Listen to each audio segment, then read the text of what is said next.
Tonight, putting the focus on climate change. We really need to stand up to the oil and gas lobby and transition out of fossil fuels. Federal candidates in 2 Toronto ridings take part in debates on the climate crisis, with just 12 days to go until Election Day. And realizing that, I would need it for anything, whether it was restaurants, movies. The province is seeing an increase of people getting vaccinated after the government announced its vaccine passport system last week. We take a look at the numbers and hear from those who are finally getting that shot. Plus, our crews went into very, very heavy smoke conditions and in a very large area. One person is dead, another rushed to hospital after a fire breaks out at a chemical plant in the city's East End. The latest in the investigation. Good evening, I'm Kelda Yoon. As we approach the final stretch of this federal election campaign, candidates are answering the questions that their constituents have been asking. Tonight, candidates in 2 Toronto ridings participated in separate debates focusing on the climate crisis in this country. Our Dahlia Ashry is live in our newsroom. And Dahlia, you were following both of those debates tonight. Not all the parties were present, though. Kelda, the Conservatives and the People's Party of Canada did not attend either of the climate change debates this evening in the University of Rosedale or Davenport areas. But amongst all debates, one common agreement was that climate change is indeed a crisis that needs to be tackled, from prioritizing the reduction of carbon emissions to pipelines.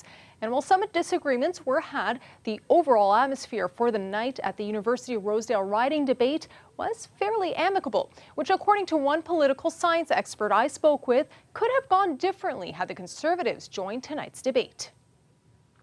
We've managed to smile at each other and speak in a respectful way. I almost feel like crying. A heartfelt reaction following tonight's debate in the University of Rosedale riding by Liberal incumbent Chrystia Freeland. She was joined in the debate by the Green Party's Tim Grant and the NDP's Nicole Robichaud. Representatives from the Conservatives and the People's Party did not attend. Political science professor Matthew Hoffman says had they been there, the debate would have likely been much more contentious. The real contrast is between these parties and the Conservative parties. And so while we saw a lot of agreement and a lot of interesting policy proposals, there wasn't a ton of debate. At the Davenport debate nearby, there was more arguing, with the NDP candidate accusing the Liberals of climate complacency. Unfortunately, under this government, fossil fuel subsidies to big polluters have gone up and emissions have gone up, and Canada has the worst record of the G7 countries. A hot button issue for the night, where the parties stand when it comes to the oil and gas sector, especially pipelines. University of Rosedale Green Party candidate Tim Grant called out the NDP. An interview with your leader asked 3 times, do you support the Coastal GasLink? And he refused to answer. It's because the BC NDP do it. We really need to stand up to the oil and gas lobby and transition out of fossil fuels. All parties were in agreement when it comes to significantly reducing carbon emissions by 2030. Grant and Robichaud both aiming for 60%. Given the amount of time that's passed and the lack of action for 8 years of Stephen Harper and the very slow action since 2015 with the Liberal government, that we are going to probably need to crank up our ambitions beyond 60%. We'll set a target of reducing Canada's emissions by 50% from 2005 levels by 2030. And I personally will advocate for that number to increase to 60%. Meanwhile, Freeland says the Liberal Party will place a hard cap on gas and oil emissions. In our platform, a hard cap on emissions from the oil and gas sector. That's going to get us to 40 to 45% reduction, which we can do. The Liberals have gone further than they have before in terms of really now again promising to get rid of subsidies, and this hard cap and moving the sector towards net zero is new. Over in the Davenport riding, a more heated climate. The NDP calling out the Liberals, saying they haven't done enough. Separating environment and economy just doesn't work. They have to go together. I'm delighted that Alejandra's talking about the environment and the economy go hand in hand. We've been talking about that since late 2015. Now, both debates were focused on climate, but also went off topic at times. Other topics that were discussed was having the youth more involved, NDP suggesting teens that are 16 years of age to vote, and increasing the number of sick days for employees during and after the pandemic. Kelda? All right, thanks so much, Dahlia. That's our Dahlia Ashry reporting tonight. Well, prior to the debates on climate, hundreds of people gathered at Queen's Park saying that they want evidence that the parties are prioritizing the environment. This election, there are many issues that are a priority, from healthcare to education to COVID to climate change. But even if we rebuild our economy, recover from COVID, all our efforts are futile if we live in an unlivable planet. Rallies were held across the country, voters calling on leaders to make climate change a top issue. The major parties have already made their climate pitches, all pledging to cut greenhouse gas emissions and meet the Paris climate commitment. In the middle of a pandemic, why did Mr. Trudeau call an election? We need to work to fight the fourth wave, not on having an election. Mr. O'Toole is saying that vaccination and testing is the same thing, but it's not at all the same thing. Why did you call elections, Mr. Trudeau? That was one of the contentious moments during tonight's French language debate. It featured all 5 of the country's major party leaders in Gatineau, Quebec, just across the river from Ottawa. The pandemic, the labor shortage, and the climate were among the issues during the debate. Now, the only English language debate featuring all leaders will take place tomorrow night. That will happen at 9 p.m., and you can watch that right here on CBC. Turning now to COVID-19 and some good news on the vaccination front. Across the province, almost 40,000 people got immunized yesterday. Now, that's a jump from what was happening before the government announced that proof of vaccination would soon be required to enter some businesses. Our Lorenda Redekop has more. Not everyone here has been hesitant in getting their shot, like this recently turned 12-year-old. Excited. My cousin has it, and I wanted to get it. But others have been holding off. This 17-year-old got dose 2. Here's what swayed her. Realizing that, I would need it for anything, whether it was restaurants, movies. I play volleyball, so in order to play volleyball, you need to be fully vaccinated. Over the past 2 days, Humber River Hospital vaccinated 1,500 people. Around half were first doses. Before the province's proof of vaccine certificate announcement, less than 20% were first doses, and clinics like this one were way less busy. The entire place was doing a few hundred per day, like maybe 400 or 300. We're getting a lot of first-time people coming in for their first doses. A new Angus Reid survey finds that across Canada, support for proof of vaccination certificates is up, whether for large events, places like restaurants and gyms, or at workplaces. In Ontario, that approval has jumped 20% since May. And when it comes to large events, 80% of people are in favor, though margin of error can't be calculated from an online survey. Not everyone getting their shot today approves of the passports. Whoever decides don't do it is his own right. Damaris Araujo and her husband both had COVID. It was really bad. I decided to wait a little bit, to recover and to see.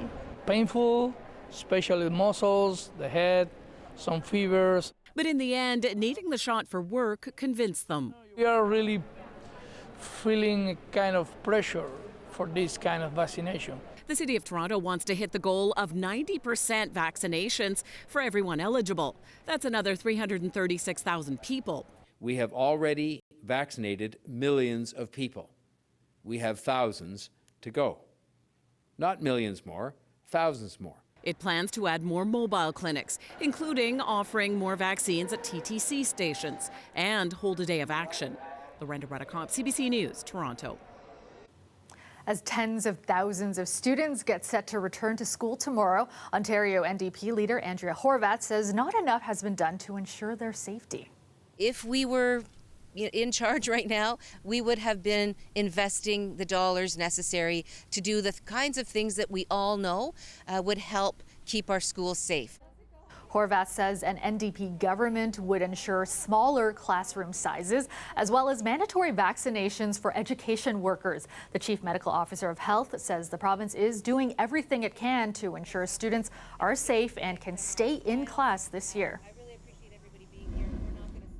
Meteorologist Colette Kennedy joins us now with a first look at the forecast. And Colette, a gorgeous sunny day and dry in most places. Yeah, that's right, Kelda. There were a few exceptions into the afternoon hours especially, but most of us staying dry, that sunny sky as well, and those temperatures pretty mild considering we're looking at a new air mass moving in, so a lot of mid-20s kind of showing up for our daytime highs. All that storminess that we had through yesterday and the overnight hours, that's because of the leading edge of this new air mass coming in. So today, not really here yet. The core of it, though, moves in as we go into Thursday, Friday. And that is when we're going to find the temperatures and that temperature story cooling off a little bit. Now, as we go through Thursday, we are still looking through the overnight hours tonight and into tomorrow morning. Storminess again around the Bruce Peninsula through Georgian Bay region on the shores of Lake Huron into the morning hours. But by afternoon, stays dry in the GTA to begin. By afternoon, we see that kind of rolling through. So we'll get into some scattered shower activity by Thursday p.m. and even into the evening at times. So that's something to watch for. But there's some improvements coming in the long range too, and that includes for the weekend. So I'll talk about that. Overnight tonight, though, your low 14, and there's your cooler day tomorrow. Kelda, the high 20 degrees. Thanks, Colette. One person is dead and another in life-threatening condition after a chemical fire at a silicone factory in East York this morning. Now, the cause of the fire is still under investigation. Our Greg Ross has the latest.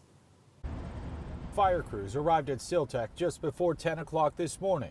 Inside, they found a number of industrial-sized drums filled with chemicals on fire.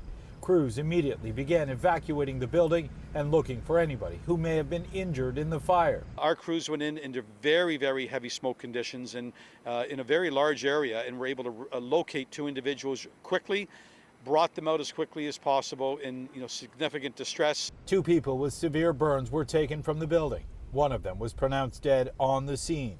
The other was rushed to hospital in life-threatening condition. That individual suffered significant burns and is now in probably the best burn center in Canada right now, so receiving expert medical care at Sunnybrook. Containing the fire was no simple task for fire crews. It required swift and precise action. It's not as simple as just pouring water on a fire like this. We have to select the specific extinguishing agent to make sure that we actually don't make the situation worse. Reports earlier in the day suggested that explosions were heard coming from the plant. The fire chief says that's not likely. There's no evidence to me. There's been no report of structural damage. Certainly when you have chemical fires, sometimes you have different sounds. You have different colors of smoke. The building was completely evacuated this morning, and now the Toronto Fire Investigations Unit is collaborating with the Ontario Fire Marshal's Office, Toronto Police, and the Ministry of Labour, and they say the investigation could last weeks. Greg Ross, CBC News, Toronto. WestJet has announced all of its employees will have to be fully vaccinated by October 30th. The airline made the announcement today. It follows Federal Transport Minister Omar Alghabra announcing weeks ago that all federally regulated airline employees get the shot. WestJet says mandatory vaccination is the safest way to protect its employees and passengers. After 18 months, commercial flights are once again taking off from Toronto's Billy Bishop Airport. Now, for now, the downtown airport is only hosting domestic flights to places like Thunder Bay, Halifax, and Ottawa. Natalie Collada now with when international flights will resume. Grounded no longer. After nearly 2 years, Billy Bishop Airport is once again welcoming passengers.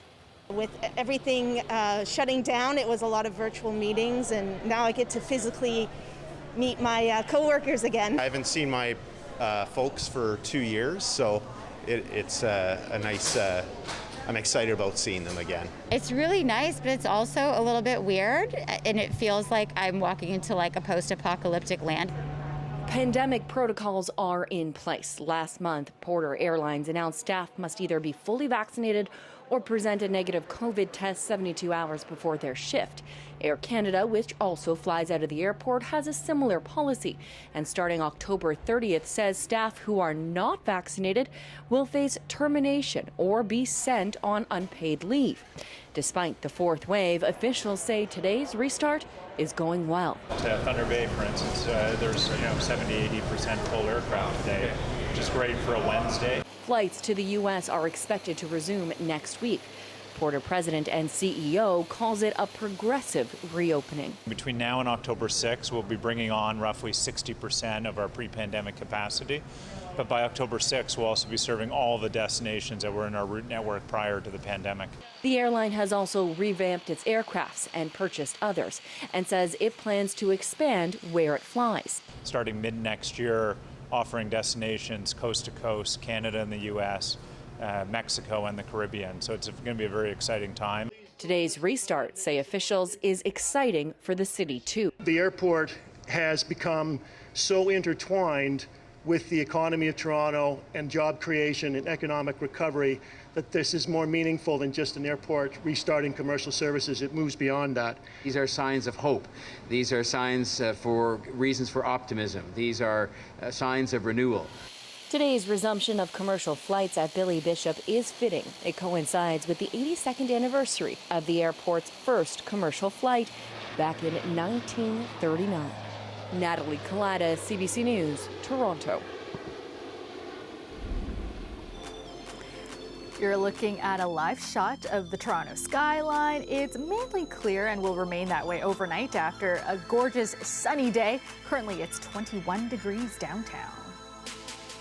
All right, let's go back to Colette now with a look at your extended forecast. And Colette, temperatures falling a little bit as we head into the next couple of days. Yeah, Kelda, we're looking at our temperatures being, in fact, a little bit, not much, but a little bit below seasonal as we look at Thursday and Friday. We're kind of back to where we should be. And then guess what? We're going to turn things around as we go towards the weekend. So a lot to kind of unpack here. So that shift is for a couple of days. Scattered showers, especially tomorrow in the afternoon hours for the GTA, although we'll see that earlier, further to the north and west of us. And then those temperatures, I say riding high into the weekend, I mean high pressure. We're going to be riding high pressure, and that's going to bring quite a bit of sunshine as we look at even Friday, but Saturday, Sunday looking pretty good too. So here's that outlook. Yeah, you just can't seem to get rid of this with the activity from Georgian Bay through the Bruce Peninsula, along the shores of Lake Huron, through the overnight rumbles of thunder again. Yes, carrying on with that into the early morning hours. You see how we start off through not just the GTA, but around towards the Niagara region, north shores of Lake Erie as well, with drier conditions. And then that starts to erode into the afternoon hours, and we get into these more widespread scattered showers that will be developing, stretching as well towards eastern Ontario. So some wet condition possibilities there too. Still with that colder air aloft, especially, and then with the lake effect, getting some more showers coming in even for Friday morning there off of Lake Huron. Otherwise, mostly Friday, you're going to experience a sunny and drier day in most cases for southern and eastern Ontario. Tonight, look at these temperatures coming down. Windsor, just 11 degrees. And in fact, by tomorrow night, we'll struggle to even get to the double digits with the overnight low for Windsor. But tomorrow afternoon, also northwesterly breeze and scattered showers, low 20s for your highs. Looking at a low for Toronto of 14, but 11 degrees for those of you watching us from Oshawa and Markham. How about 19 tomorrow, 21 for St. Catharines, but 20 for Toronto. Still a little cooler, but that's actually seasonal there on Friday, bang on. And then there it is. Towards the weekend, we warm up at least 25. We may actually find ourselves a little bit milder than that, Kelda. Thanks, Colette.